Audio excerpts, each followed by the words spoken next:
সরাসরি ঐতিহ্যবাহী খগেনঘাট। এখন যাচ্ছি সুদূর চৌহালি ভাঙ্গন কবল এলাকা দেখার জন্য এবং কি পরিদর্শন করার জন্য। জনতা স্কুল আছে না ভেঙে গেছে সরজমিনে দেখতে আমরা রওনা হইলাম।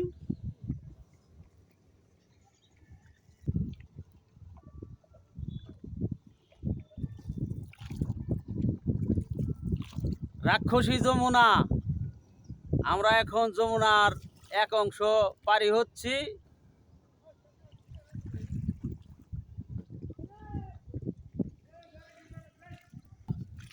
বাঁশের হাট, শাহজানি হাট। শাহজানি হাট এখান থেকেই শুরু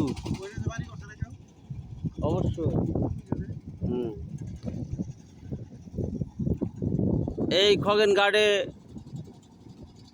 অনেকেই ঘুরতে আসে, দেখতে আসে, বেড়াতে এসে মাছ কেনার জন্য আসে।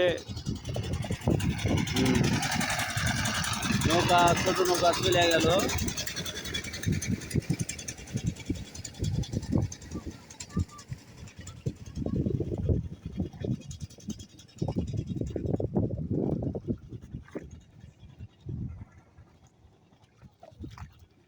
রাজ্জাক ভাই, কিরকম লাগছে বলেন, অনুভূতি কি? অনুভূতি অনেক সুন্দর, অনেক ভালো লাগছে। যমুনা নদী পার হচ্ছে মোটরসাইকেল দিয়ে, নৌকার উপরে। এটা অদৃশ্য একটা সুন্দর সিন, খুব ভালো লাগছে। আমাদের উজ্জ্বল বাহিনী আছে। আমরা এখন যমুনার এক অংশ পার হচ্ছি। এখানে অল্প পানি নাকি রে?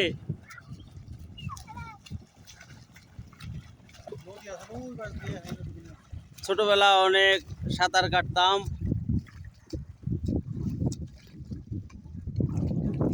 কেচি কেচি খেলতাম, বড়ই মজা লাগতো, আনন্দ লাগতো। যাই হোক,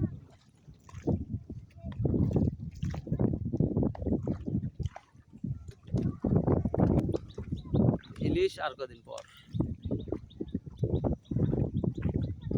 কাকা, ইলিশ মারা আরম্ভ হয়েছে কি? দেরি আছে? কত দেরি? আরো 1.5 মাস পর, পূর্ণিমার সময়। যাই হোক, আল্লাহ মহান।